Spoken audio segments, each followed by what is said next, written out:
بسم اللہ الرحمن الرحیم۔ السلام علیکم۔ میں شاہد انور کے گھر پر صفائی کا کام کرتی تھی۔ سعودی عرب میں 1000 ریال ملتا تھا۔ شاہد انور نے 5000 ریال کی آفر کی۔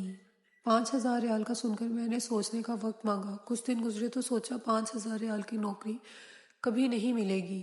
میں نے حامی بھر لی، مگر اس رات میرے ہوش اڑ گئے۔ شاہد انور نے میرا نام کلثوم تھا۔ میں سعودیہ میں ایک فیکٹری میں کام کرتی تھی جہاں پر مردانہ کپڑے سلتے تھے۔ میرا کام سپروائزنگ کا تھا۔ وہاں پر کام کرنے والی خواتین پر مجھے کڑی نظر رکھنی تھی تاکہ کوئی بھی کام خراب نہ ہو۔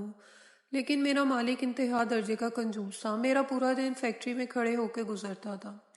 کبھی مجھے سلائی کرنے والی عورتوں کو دیکھنا پڑتا کہ وہ کس طرح سے کپڑے سی رہی ہیں، کہیں کوئی خرابی تو نہیں کر رہی۔ کبھی مجھے کپڑے پریس کرنے والے کے بہت پاس کھڑا ہونا پڑتا کہ وہ ٹھیک سے پریس کر رہا ہے کہ نہیں، تو کبھی پیکنگ کرنے والوں کے سر پہ، گو کہ پورا دن میں فیکٹری میں گھن چکر بنی رہتی تھی۔ لیکن میرا کنجوس مالک مجھے مہینے بھر کی تنخواہ بس 1000 ریال دیتا تھا۔ سعودی عرب میں رہائش بہت مہنگی تھی، پھر مجھے پاکستان بھی پیسے بھیجنے ہوتے تھے کیونکہ میں اپنے گھر کی واحد کفیل تھی۔ میں کئی بار اپنے مالک کو کہہ چکی تھی کہ میری تنخواہ کچھ بڑھا دے، لیکن میرا مالک سنتا ہی نہیں تھا۔ میری رہائش سعودیہ کے گیسٹ روم میں تھی جہاں پر ہم 2 لڑکیاں ایک کمرہ شیئر کرتی تھیں، لیکن وہاں کی رہائش اور خرچہ ملا کر 500 ریال میرا اپنا ہی خرچہ سعودیہ میں ہو جاتا تھا، اور پھر گھر والوں کو خرچہ بھیجنا ہوتا تھا۔ اس لیے مجھے بڑی پریشانی کا سامنا تھا، لیکن میرا مالک ایک پیسہ بھی بڑھانے کے لیے تیار نہ تھا۔ کہتا تھا میں اسی لیے کسی بھی پاکستان کو نوکری پر نہیں رکھتا، انہیں نوکری پر رکھ لو تو ان کے اپنے رونے شروع ہو جاتے ہیں، تنخواہ بڑھا دے، پاکستان پیسے بھیجنے ہیں، یہ ہے وہ ہے، سب کے سامنے وہ مالک میری بے عزتی کر کے رکھ دیتا تھا۔ وہاں پر موجود اسٹاف مجھے دیکھ کر میسنی سے ہنسنے لگتے۔ میں اپنے آنسو پی کر رہ جاتی۔ میں مجبور تھی، اس لیے مجھے ان کی باتیں برداشت کرنی پڑتی تھیں۔ میں یہ سوچ کے رہ جاتی کہ اگر میرا بھی کوئی بڑا بھائی ہوتا تو آج میں اپنے گھر میں بیٹھی ہوتی، یوں بیرون ملک کے دھکے نہ کھا رہی ہوتی۔ میں برے دل سے گیسٹ روم میں واپس اپنے کمرے میں پہنچی تھی تو میرے ساتھ رہنے والی دوسری لڑکی میرا خراب موڈ دیکھ کر وجہ پوچھنے لگی۔ میں نے کہا کہ مالک، لوگ ملازموں کو انسان ہی نہیں سمجھتے، انہیں لگتا ہے کہ عزت دار بس یہی ہیں، ہم لوگ ان کے پاس کام کرتے ہیں اس لیے ہماری کوئی بھی عزت نہیں، جب سن کا دل چاہے جب سب کے سامنے بے عزتی کر دیں گے۔ میں بہت دل گرفتگی سے کہہ رہی تھی۔ میری بات سن کر وہ کہنے لگی کہ مجھے لگتا ہے تمہارے مالک نے آج پھر تمہیں باتیں سنائی ہیں۔ میری نیم آنکھوں کو دیکھ کر کہنے لگی۔ میں نے اپنی آنکھوں میں آنے والی نمی کو اپنے ہاتھ کی پشت سے رگڑ کر صاف کیا۔ میں نے کہا مالک نے کیا بات سنانی ہے، بس قسمت خراب ہو تو ہر کوئی بات نہیں سناتا ہے۔ میں واش روم چلی گئی، واش بیسن کے پاس کھڑی ہو کر پھوٹ پھوٹ کر رونے لگی۔ کسی کے سامنے کمزور نہیں پڑنا چاہتی تھی۔ رو دھو کر جب میرا دل ہلکا ہو گیا تو منہ دھو کر کمرے میں آ گئی۔ ہم جیسی خوددار لڑکیاں کسی کے سامنے ہاتھ پھیلانے اور آنسو بہانے کو اپنی تذلیل سمجھتی ہیں، اس لیے میں اپنے مسائل خود اپنی محنت کے بلبوتے پر حل کرنا چاہتی تھی، نہ کہ کسی کے آگے ہاتھ پھیلا کر۔ ابھی میں کھانا کھانے بیٹھی ہی تھی کہ میرے والدہ کا فون آ گیا۔ کہنے لگی کہ میں کچھ بیمار ہوں، اس لیے مجھے خرچہ کچھ زیادہ بھیج دینا، مجھے اپنی روٹین ٹیسٹ کروانے ہیں۔ ابھی میں نے گیسٹ ہاؤس کا بھی کرایہ پورا ادا نہیں کیا تھا اور امی کی بیماری کا سن کر پاکستان پیسے کچھ زیادہ بھیج دیے، مگر جب اگلے روز صبح ہی صبح فیکٹری جانے سے پہلے گیسٹ ہاؤس کے اونر نے کمرے کا کرایہ کم دیکھا تو مجھے خوب باتیں سنائی کہ میں تمہیں اپنے گیسٹ ہاؤس میں نہیں رکھوں گا۔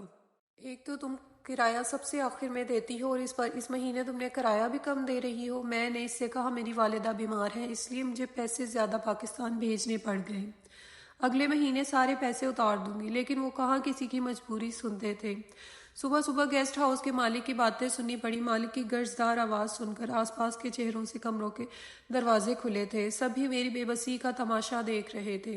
اور اس کے بعد فیکٹری گئی تو مالک نے اچھی خاصی باتیں سنا دیں کہ آپ اپنے کام پر توجہ نہیں دے رہی۔ یہ میرے ہر مہینے کا مسئلہ تھا۔ میری والدہ مجھے ہر دوسرے تیسرے دن فون کر کے کوئی نہ کوئی خرچہ بتا دیتی۔ میرا بجٹ آؤٹ ہو جاتا تھا۔ کئی بار تو یہ بھی ہوا کہ میں اپنے کھانے کے پیسوں میں سے بھی آدھے اپنی والدہ کو بھیج دیتی اور خود ایک وقت کا فاقہ کر کے گزارتی۔ امی آئے روز کوئی نہ کوئی ایسی خبر سناتی کہ میں ذہنی طور پر الجھ کر رہ جاتی۔ کبھی کہتی بجلی کٹ گئی ہے، بل نہیں بھرا تھا، کبھی کہتی چھوٹی بہنوں کے کالج کی فیس اب تک نہیں بھری۔ میں یہ سب سن کر ڈپریشن کا شکار ہونے لگی تھی، اس لیے سوچ رہی تھی کہ کیوں نہ میں ایک پارٹ ٹائم جاب کر لوں، کیونکہ فیکٹری 7 بجے بند ہو جاتی تھی، لیکن یہ کام اتنا تھکا دینے والا تھا، کھڑے کھڑے میرے پاؤں کبھی کبھی شل ہو جاتے تھے۔ میں تھکی ہوئی واپس آتی، اپنے لیے کھانا بنا کر کھا کر سو جاتی تھی۔ اپنے حالات سے دل برداشتہ ہو کر کبھی کبھی ماں سے بات کرنے کو دل چاہتا تو میری ماں میرے سننے کے بجائے مجھے مزید کوئی نہ کوئی خرچہ سنا دیتی۔ 1800 مجھ سے چھوٹی 3 بہنیں اور تھیں، 2 کالج میں پڑھتی تھیں اور مجھ سے چھوٹی بہن کی تعلیم مکمل ہو چکی تھی۔ آج کل امی اسی کے لیے رشتہ دیکھ رہی تھیں۔ حالانکہ شادی کی عمر میری بھی ہو گئی تھی، لیکن میری شادی کی کسی پرواہ نہیں۔ میں تو اپنی ماں کی بیٹی نہیں بلکہ بیٹا تھی، مجھے ہی کما کر سب کچھ کرنا تھا، اپنی بہنوں کی شادیاں بھی۔ اگر میرے والد حیات ہوتے تو میرے بارے میں سوچتے بھی، مگر اب تو مجھے ہی سب کچھ کرنا تھا۔ میں نے گہری سانس لی اور سونے کے لیے لیٹ گئی۔ کئی جگہ بات کر رکھی تھی کہ اگر 8 سے 9 10 بجے تک کی کوئی نوکری ہو تو مجھے بتا دے، میں ہوم ٹیوشن بھی پڑھا لوں گی، کیونکہ میں اچھی خاصی تعلیم یافتہ تھی۔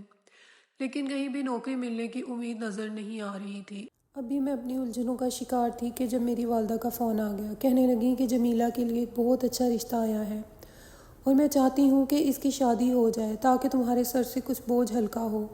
میں اپنی والدہ کو کیا جواب دیتی کہ یہ بوجھ ہلکا بھی اتنی آسانی سے نہیں ہوتا۔ ظاہر ہے بہن کا رشتہ دیکھنے کا مطلب تو یہی تھا کہ مجھے اب اس کے جہیز کی تیاری بھی کرنی تھی۔ میں نے کہا اماں ابھی رک جائیں، ابھی تو گھر کے اخراجات مجھ سے بہت مشکل پورے ہو رہے ہیں، میں مزید خرچہ نہیں بچ سکتی کہ آپ جمیلہ کی شادی کی تیاری کریں۔ میری بات سن کر میری ماں کہنے لگی کہ شادی کی بھی ایک عمر ہوتی ہے، اگر گزر جائے تو بعد میں بڑی مشکل ہو جاتی ہے۔ میں نے تو جمیلہ کا رشتہ طے کر دیا ہے، شادی بھی وہ لوگ جلدی ہی مانگ رہے ہیں، لیکن پھر بھی میں نے پورے 6 مہینے کا ٹائم لیا ہے تاکہ تم اس کا جہیز اچھے سے بنا سکو۔ میں چاہتی ہوں کہ شادی میں کوئی بھی کمی نہ ہو، کہ اسے اپنے ماں باپ کی یاد ستائے۔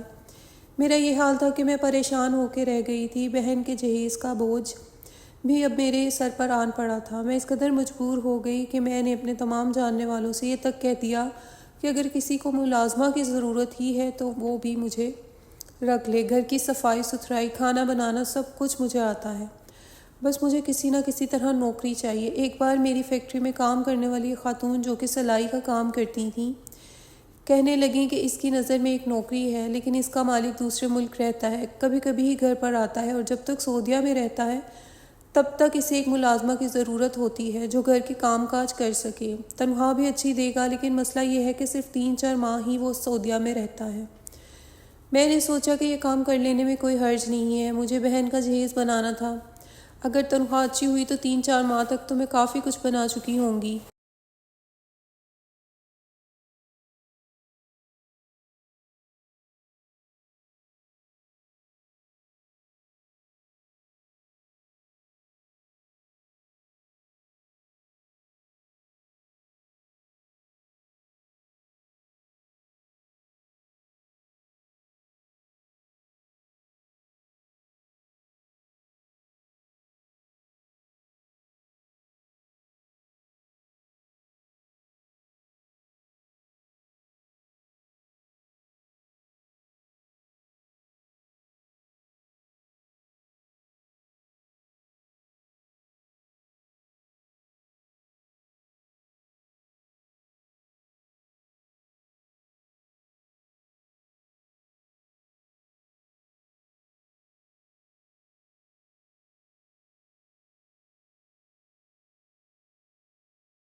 کہ میں تمہیں 1500 ریال دوں گا، اس سے زیادہ میں تمہیں نہیں دے سکتا۔ میں اس میں بھی راضی تھی کہ کم از کم یہاں پر میری رہائش اور کھانا پینا بالکل فری تھا۔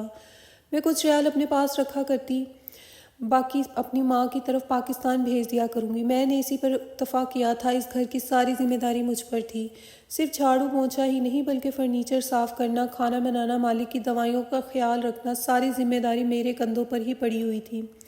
اکثر اس قدر تھک جاتی کہ میرے جسم کا ایک ایک جوڑ درد کرنے لگتا، میں تو رات میں ٹھیک سے سو بھی نہیں پاتی تھی، آنکھوں سے آنسو تواتر سے بہتے رہتے تھے۔ مجھے میرے ابو یاد آنے لگتے، جب تک وہ زندہ تھے ہماری زندگی کتنی آسان تھی، مجھ سے سب سے زیادہ محبت کرتے ہی میرے والد تھے، ان کے جانے کے بعد تو جیسے میری زندگی بدل کر رہ گئی تھی۔ میرے پاس تو کوئی موجود بھی نہیں تھا جس سے میں دل کی بات کر سکتی۔ ایک ماں تھی جس کو کال کرتی تو وہ بھی مجھے اپنے ہی دکھڑے سنا کر فون بند کر دیا کرتی۔ آج تک میری ماں نے مجھ سے نہیں پوچھا تھا کہ میں وہاں پر کیسی ہوں، کچھ کھایا پیا بھی ہے کہ نہیں، کیا مجھے ان کی یاد آتی ہے، بلکہ وہ تو ہر وقت اپنے پاس موجود تینوں بیٹیوں کی ہی باتیں کر کے فون بند کر دیا کرتی تھی، اور میں یہ محسوس کر کے دل ہی دل میں گھٹتی رہتی تھی۔ میں 3 ماہ سے وہاں پر کام کر رہی تھی۔ کام زیادہ تھا، محنت زیادہ تھی، میری طبیعت کافی خراب رہنے لگی تھی۔ وقت پر نہ ہی میں کھا پی سکتی تھی، نہ ہی سو سکتی تھی، میری رنگت بالکل زرد پڑنے لگی۔ اس ماہ جب میں نے پیسے اپنی ماں کی جانب بھیجے، پیسے جیسے ہی ان کے اکاؤنٹ میں گئے تو انہوں نے میری جانب فون کر دیا۔ میری طبیعت بہت خراب تھی۔ آج تو سعودی مالک نے بھی مجھے بہت باتیں سنائی تھیں کہ میں نے ناشتہ کتنا بیکار بنایا ہے، مگر میں کر بھی کیا سکتی تھی، مجھے تو چکر سے آ رہے تھے۔ امی کہنے لگیں کہ بیٹا تم پیسے بہت کم بھیج رہی ہو، تم ساتھ کوئی اور نوکری کیوں نہیں ڈھونڈ لیتی؟ جتنے پیسے تم نے مجھے بھیجے ہیں اس میں تو بمشکل تمہاری بہن کا جہیز ہی تیار ہوگا، کھانے پینے کے خرچے اور باقی سامان وغیرہ آخر کہاں سے پورا کروں گی؟ زیور بھی بنانا رہتا ہے، کاش ان کا باپ زندہ ہوتا تو آج حالات کتنے اچھے ہوتے۔ امی ایک مرتبہ پھر وہی بات کر رہی تھی اور میں اپنی آنکھوں سے بہتے ہوئے آنسوں کو صاف کرنے لگی۔ کہنے لگی کہ بس آپ فکر نہ کریں، میں جلدی آپ کو مزید پیسے بھیج دوں گی۔ یہ مالک صرف 1500 ریال دیتا ہے اور میں وہ سارے ہی پیسے آپ کی جانب بھیج دیتی ہوں۔ میرے پاس تو اتنے پیسے بھی نہیں ہیں جو میں خود کے بخار کے لیے دوا لے سکوں۔ اس گھر میں میری رہائش اور کھانا پینا فری ہے، میں تو 1500 ریال ہی آپ کی جانب بھیج رہی ہوں، اب مزید پیسے میں کہاں سے لاؤں؟ مگر میری امی تو جیسے کوئی بات سن ہی نہیں رہی تھیں۔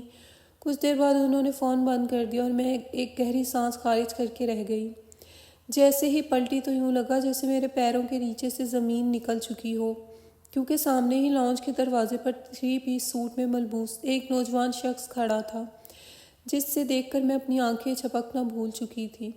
اس شخص مجھے تو میں نے صرف موبائل پر ہی دیکھا تھا، مگر کبھی سوچا نہیں تھا کہ یہ شخص کبھی یوں میرے سامنے بھی آ سکتا ہے۔ یہ تو شاہد انور تھا۔ میں بغیر پلکے جھپکائے اسے دیکھ رہی تھی، مگر جیسے ہی اس نے مجھے خود کی جانب متوجہ پایا تو فوراً سر جھٹک کر اندر کی جانب جانے لگا۔ تبھی میرے مالک باہر آئے اور شاہد انور سے بغل گیر ہو گئے۔ وہ دونوں دوست تھے۔ فوراً مالک مجھے کہنے لگے کہ اچھی سی کافی بنا کر لاؤ۔ وہ مجھے شاہد انور کی پسند بتانے لگے تھے۔ شاہد انور جس قدر انگریزی میں پٹر پٹر بول رہا تھا، میرا تو دل جیسے سینے میں ہی تھمتا چلا جا رہا تھا، مگر اسی کے ساتھ ہی ان کی نظریں جو بار بار میرے وجود کا طواف کر رہی تھیں مجھے گھبرانے پر مجبور کر رہی تھیں۔ مجھے تو یہ شکل و صورت سے ہی کافی نخریلے اور مغرور لگا کرتے تھے، مگر آج اپنے سامنے دیکھ کر تو میں سچ مان چکی تھی، حقیقت میں ہی یہ بالکل اسی مزاج کے مالک ہیں۔ وہ دونوں ہنس ہنس کر اپنے کاروبار کے متعلق بات کر رہے تھے۔ جیسے ہی میں نے کافی لا کر ٹیبل پر رکھی تو تبھی میرے مالک کا فون آ گیا اور وہاں سے اٹھ کر جانے لگے۔ میں بھی کافی رکھنے کے بعد جیسے پلٹنے لگی تو شاہد انور نے مجھے پکارا، سنو لڑکی، ان کا بلانا تھا کہ میرے وجود میں سنسنی سی دوڑ گئی۔ میں پلٹ کر دیکھنے لگی اور کہنے لگی کہ جی جی صاحب جی۔ میں جس طرح اٹک اٹک کر بول رہی تھی ان کے ماتھے پر بل پڑ گئے۔ کہنے لگے کہ کیا کوئی بھوت دیکھ لیا ہے؟ مجھے یہ ڈرتی جھجکتی ہوئی لڑکیاں بالکل بھی نہیں پسند۔ کہاں سے ہو تم؟ عربی ہو، مگر تمہارے رنگ ڈنگ سے تو لگتا ہے نہیں کہ تم کوئی عربی ہو۔ ان کی بات اور بولنے کا لہجہ بڑا ہی تیز ترار تھا۔ میں فوراً ہڑبڑا کر کہنے لگی کہ میں پاکستانی ہوں، پاکستان سے یہاں پر کام کے لیے آئی ہوں۔ وہ ٹانگ پر ٹانگ چڑھائے اپنی تھوڑی پر انگلی پھیرتے ہوئے کہنے لگے کہ اچھا کتنی تنخواہ دیتا ہے تمہیں یہ؟ میں نے بڑے ہی ڈرتے ڈرتے کہا کہ یہ مجھے 1500 ماہانہ دیتے ہیں۔ یہ سن کر اس کا فلک شگاف کہا نکلا۔ کہنے لگا کہ صرف 1500 ریال؟ اتنے کم پیسوں میں تمہارا گزارا کیسے ہوتا ہے؟ 2000 تو صرف میرے پالتو کتے کا خرچہ ہوتا ہے اور تم 1500 ریال کے ساتھ جی رہی ہو لڑکی؟ شاہد انور کا مزاج تو بالکل ہی ایسا تھا، وہ ہم مڈل کلاس لوگوں کے ساتھ یوں ہی بات کیا کرتے تھے۔ یہ میں نے ان کی کچھ ویڈیوز دیکھ کر ہی اندازہ لگا لیا تھا۔ بہرحال میں سر جھکا چکی تھی، جیسے تھی سامنے تھی۔ میں اپنی آنکھوں میں آتے ہوئے آنسو صاف کرتے ہوئے جیسے پلٹنے لگی تو شاہد انور اٹھ کھڑا ہوا۔ کہنے لگا کیا تم میرے گھر میں نوکری کرو گی؟ اس کی میں تمہیں 5000 ریال دوں گا۔ 5000 ریال سننا تھا تو میرے تو ہوش اڑ چکے تھے۔ 5000 ریال کوئی کم رقم تو نہ تھی۔ میں نے پلٹ کر ان کی جانب دیکھا اور کہنے لگی کیا آپ مجھے 5000 ریال دیں گے؟ یہ سن کر ایک مرتبہ پھر وہ مسکرائے اور ایک ادا سے بھویں کار کر کہنے لگا 5000 ریال کیا، میں تمہیں 50,000 ریال بھی دینے کو تیار ہوں۔ مگر بدلے میں تمہیں جو کہوں گا تمہیں کرنا ہوگا۔ اس کا لہجہ بڑا ہی معنی خیز تھا۔ میں نے فوراً نظریں چرا لی اور بولی کہ میں آپ کو بس سوچ کر بتاؤں گی۔ میری بات سن کر انہوں نے فوراً اپنی گھڑی کی جانب دیکھا اور کہنے لگے کہ دیکھو میں ہر کام وقت پر کرتا ہوں، دیری سے جواب سننے کی مجھے عادت نہیں ہے، اس لیے آج رات 12 بجے سے پہلے مجھے جواب چاہیے، ورنہ پھر میں تمہیں نوکری پر نہیں رکھوں گا۔ تب تک عربی مالک آ چکا تھا۔ میں فوراً واپس کچن میں چلی گئی اور سوچنے لگی، ایک تو شاہد انور کا مزاج کچھ ایسا تھا کہ مجھے ویسے ہی ڈر سا لگ رہا تھا، اوپر سے ان کی دھمکی نے تو ویسے ہی مجھے پریشان سا کر دیا تھا۔ میں سوچ میں پڑ گئی، کم از کم 5,000 ریال مجھے کسی بھی اور کام میں نہیں ملنے والے تھے۔ شاہد انور کا گھر تو ویسے بھی بہت بڑا ہوگا اور مجھے وہاں پر نوکری کرنی ہوگی۔ میں نے 1 گھنٹے کے اندر فیصلہ کیا تھا۔ جیسے ہی شاہد انور وہاں سے جانے لگا تو میں فوراً بھاگتے ہوئے اس کے پاس گئی اور کہنے لگی کہ مجھے آپ کا کام کرنا ہے، میں آپ کے پاس جاب کرنا چاہتی ہوں۔ یہ سن کر اس کے چہرے پر ایک مسکراہٹ آئی تھی، پھر کہنے لگے کہ چلو لڑکی اپنا سامان باندھو، ہمیں آج رات ہی امریکہ جانا ہوگا۔ امریکہ کا نام سننا تھا کہ میرا وجود لرز گیا۔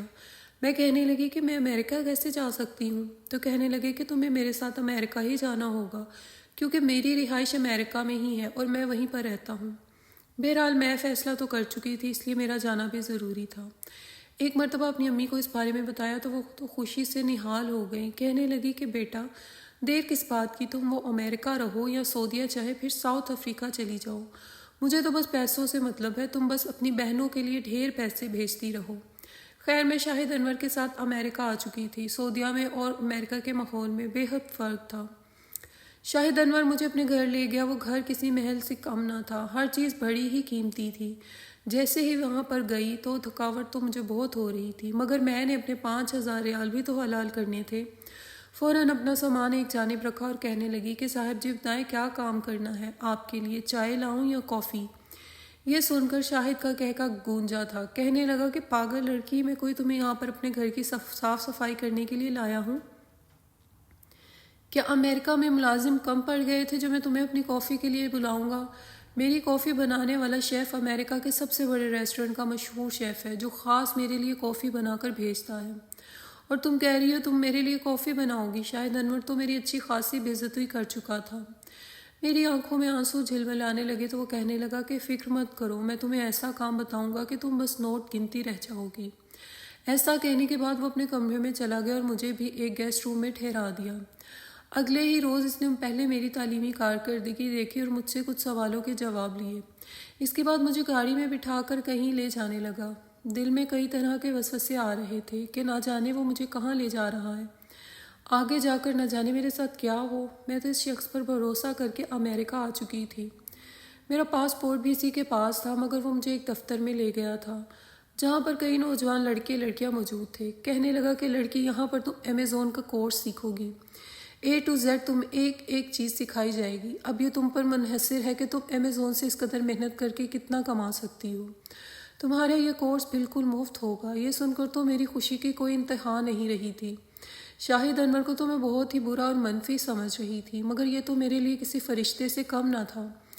میں مارے خوشی کے رونے لگی اور ان کا شکریہ ادا کرنے لگی، کیونکہ میں جانتی تھی کہ امیزون پر ایک مرتبہ جس کے قدم جم جائیں وہ لاکھوں روپے کما سکتا ہے۔ مجھے روتا ہوا دیکھ کر ایک مرتبہ پھر ایک متبرانہ انداز میں کہنے لگا کہ مجھے روتی ہوئی لڑکیاں ہرگز نہیں پسند۔ اگر میں نے دوبارہ روتے ہوئے دیکھا تو میں تمہیں واپس تمہارے اس عربی مالک کے پاس بھیج دوں گا جو تمہیں 1,000 روپے کی ٹافی کھلاتا ہے۔ میں ہنس پڑی تھی، شاید ان کا مزاج ہی ایسا تھا، وہ بات ہی ایسے کرتے تھے۔ میں وہاں پر کئی ماہ تک کام کرتی رہی، سب کچھ سیکھا اور پھر شاہد انور کی نگرانی میں امیزون پر کام کرنا شروع کر دیا۔ حیرت کی بات یہ تھی کہ میں نے ایک ہی دن میں اتنی کمائی کرنا شروع کر دی جتنی میں اس فیکٹری میں دھکے کھا کر باتیں سن کر ایک ماہ لگا کر کمایا کرتی تھی۔ اس کورس کے لیے تو مجھے امریکہ یا سعودیہ میں رہنے کی ضرورت نہیں تھی، میں گھر بیٹھ کر باعزت کام کر سکتی تھی۔ میں نے شاہد انور کا شکریہ ادا کیا اور واپس پاکستان چلی آئی۔ میری ماں اور بہنوں کا مزاج تو میرے ساتھ ویسا ہی رہا، مگر میں نے اپنے جیسی کئی اکیلی اور مجبور پڑھی لکھی لڑکیوں کو روزگار فراہم کیا۔ انہیں بھی یوں ہی اپنے گھر میں چھوٹی سی اکیڈمی کھول کر کام سکھانا شروع کر دیا، تاکہ کل کو کوئی بھی میری طرح دھکے نہ کھاتی پھرے بلکہ باعزت گھر بیٹھ کر حلال رزق کما سکے۔